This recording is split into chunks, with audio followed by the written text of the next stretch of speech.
All right, it looks like I am hosting a tutorial for myself tonight. So I'm hoping that means that all of you are doing a good job of staying on top of things the last couple of days in your study hall or wherever you are working on this course. I just want to share a few things. So excuse me as I work off of two different monitors here. Let me go ahead and I'm going to share my first screen here so that we can watch. Okay, so this is your course, Comp Sci 1, okay? And this is kind of the main default KVS page. However, let me go ahead and do student view. That'll make it look more like yours. If I go to the course menu, you are going to see right here modules. And of course, modules is where it's all at, okay? So there are some things that you have to do in order to move on to your work. And that is the before you begin.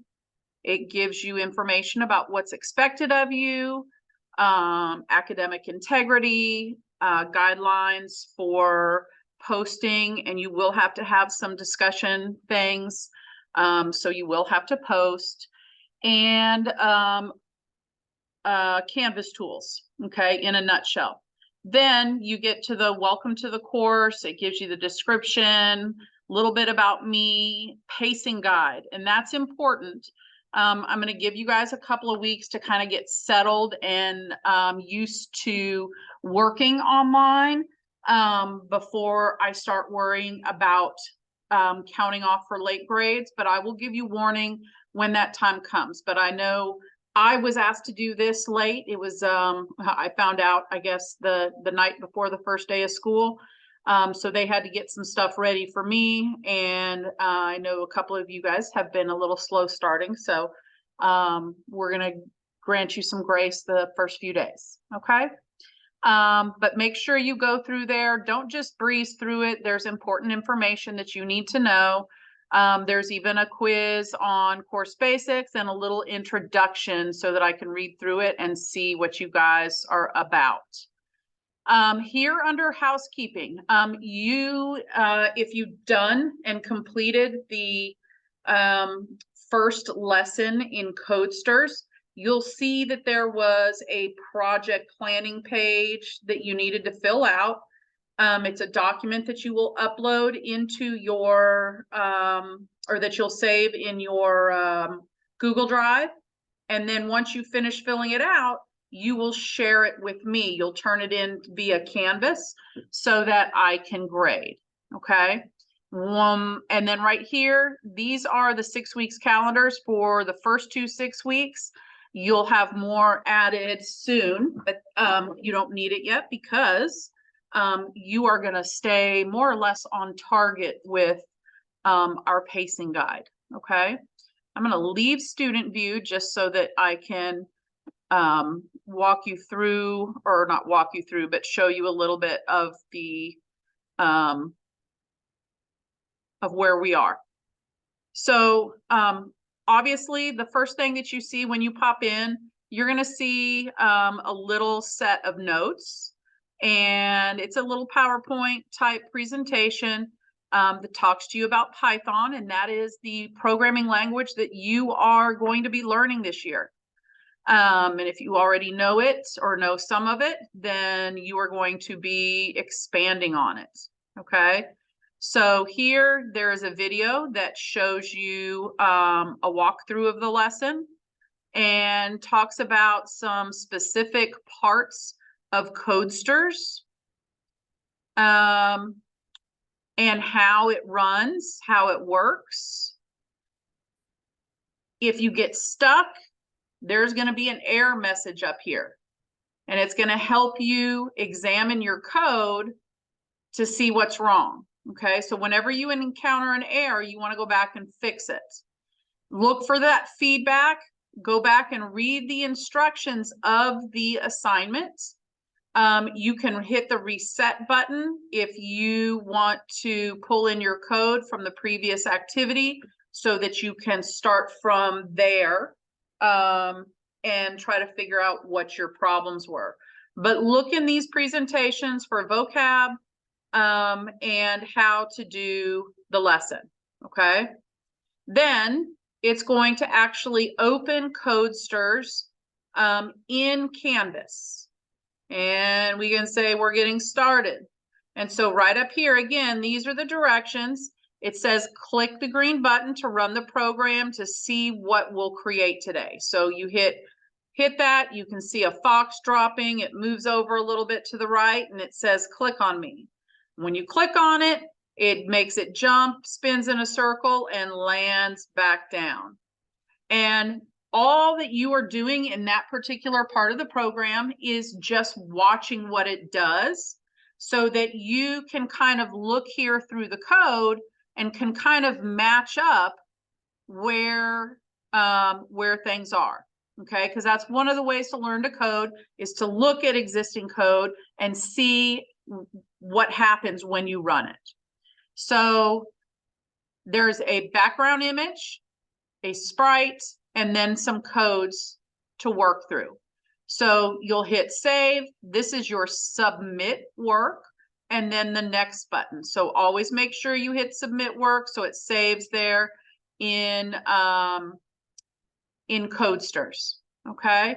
And then you hit the next activity. And again, in this activity, it's going to tell you exactly what you should be doing. And it's saying to go into the toolkit, and this is your toolkit over here. Notice that there are some different parts to it. You have graphics, logic, subject, and in each one, it's divided into different parts.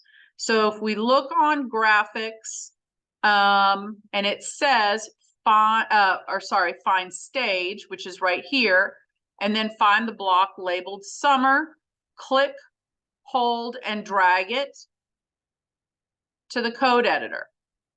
Okay, and then if you run it, guess what appears? Nice little beach scene, which I'm sure most of us wish we were right now. Okay, so that's how you're going to run through it. Now, at different parts of your assignments, you are going to be asked to submit some work, okay? So I'm going to click here real quick. Notice right here, this is where it says create interactive e-card for lesson 1, okay? And that's what we were doing there. And you make a copy of this create project planning page, and you are going to make sure that when you copy it into your Google Drive that you say anyone with the link, because if you keep it on restricted, which is the default, I won't be able to view your work. And then I'll have to ask you for it and ask you for it and ask you for it. So I'm going to hit stop share real quick, and I'm going to pull in, hold on, I got to find my mouse on these two screens. Stop share, and I'm going to hit share again, and all right, and I'm going to pull this over here though so I can see it. Is it still sharing that, I hope? No, hang on. Where's my mouse? Stop share. One more time. Screen share. There we go. Okay. So this is a rubric for creating an activity. The one that you will have done at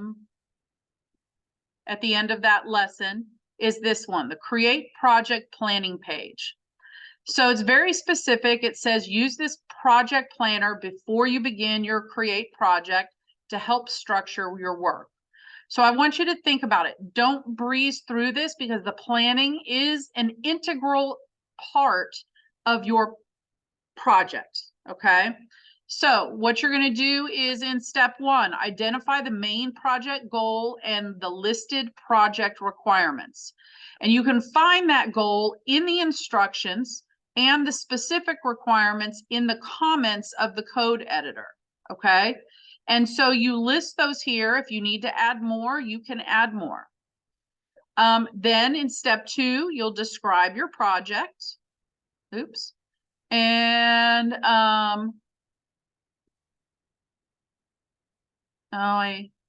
sorry, hang on. You will describe your project. It's not letting me, so give me just a second. I'm going to hit stop.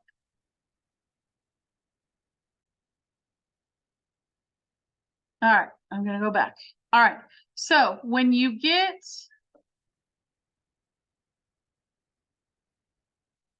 this page and you have it open, it doesn't let you type on it initially because you don't have access to it. I don't have access to it. So we have to go to File, make a copy. It's going to save it to your Google Drive. What I want you to do, because otherwise you are going to wind up with a dozen copy of Create Project Planning pages, you are going to leave the Create Project Planning page. But what you need to do is put the name of the project in front of it. Okay, so this first one was the card, right? The e-card. I think that's what they called it anyway. The interactive e-card. Interactive e-card, okay? Because again, you're going to have several of these, and you're going to leave it in your drive. If you wanted to, you could actually make a folder in your drive for this class so that they're all in there, but I'm going to leave that up to you because that's not something I'm going to monitor. And you hit make a copy. Once you hit make a copy, guess what happens? It opens and you are able to go in here and edit it, which also means that if you needed to add more than 4 or delete 1, you could increase your numbered list. Okay. You'll describe your project. Step 3, use pseudocode to start writing your project. You're going to do this in the code editor. Use comments in the editor to narrate the steps you'll take to build your final product. It's part of the planning process. Okay. And copy and paste it here. Notice the hashtag in front of this. That means that they are comments in your program, and that you don't have to worry about it affecting how your program runs, because it's making sure that it's a comment. So that's where you'll copy it. Step 4, start building your program. Step 5 is a self-check. Don't forget to do your self-check. Make sure that you've reached all of your goals from step 1. And then in your self-check, you will answer that question. Okay. And then here under share and general access, you are going to change it to anyone with the link. Hit done. And you can, and I probably should copy link. There we go. Now done. Now you would go into the Canvas assignment. And hold on, I'm going to go find Canvas again. And I am going to share screen again. All right. So now this is where you are going to submit it. Okay. So if you I'm on the teacher page, but if I looked at it in student view, it's going to tell me I can't turn it in because I haven't done the stuff before it. I hate when it does that. It's there for a reason. But anyway, you're going to have a submit button right here. Excuse me. Excuse me. A submit button. And we pasted the link from your drive. And now you can, or sorry, copied the link from your drive. And now you can paste it here, hit submit. You'll get all the confetti and then you're good to go and move on to the next part. Okay. So it's really pretty simple. You want to make sure that you go one step at a time. Make sure that you are finishing each step before you move into the next one. Make sure that you are checking the calendar. And I'm going to go to the calendar right now so that you can see where we should be. Okay, so last week we did lesson 1, building your first program. And then the lesson 1 project was the creative interactive e-card. I have only had, I think, 6 people turn in that e-card. And I know I had a lot of people today asking for access into lesson 2. But you haven't done that yet. So I need you to make sure that you do this right here. Okay, then you can move on. Again, I'm going to give you some grace on late work over the first couple of weeks. But after that, I want to make sure that you guys looked in the module about your late work. It's in here somewhere. Welcome to the course, I think. Late work. There we go. Late work and retest guidelines. So 10-point deduction per day for other grades and for minor grades. There will not be a late work penalty for major grades, but I will tell you this, and I will write this here so that you don't forget. If you submit something to Canvas late after the due date, a major project, actually it doesn't matter whether it's a major project or anything, I need you to also email me, okay? Because if you don't, when things are due, I go in and I start grading. And if you haven't turned yours in yet, I may not realize that you've turned it in, or I may forget about it because I've been busy grading other stuff, whatever. So send me an email through Canvas inbox so that I know to go back and grade it. Okay. I also want to share that your major grades are worth 50% of your final grade. The minimum, the minor grades are 35%. Other grades are 15%. Okay. So I want to make sure that you know that as well. At this point, I guess I would ask you if you have any questions. You have any questions? Sorry, I can't get this off of that screen. Okay. Then as a reminder, I have a couple of duty periods, first, 4th, and 5th. That doesn't mean that I sit at my computer waiting for you to email me and ask me questions. However, if you have your KVS study hall during those times, then that would be a good time to email me. And if I needed to hop on a Zoom or something to help out, I would be happy to. But just make sure that you contact me, and those times should have a quicker turnaround than others. Okay. Let me know if you have any questions, and I look forward to seeing you guys next Monday for tutorials. It's not mandatory, but if you're having trouble with anything, with the instructions, with code, let me know. And oh, and your sub, forgot his name already. Was it Mr. Gutierrez? He's been very helpful in contacting me. So if you have questions, you can let him know and he can shoot me some messages as well. Okay. Thank you. Have a great day. Bye.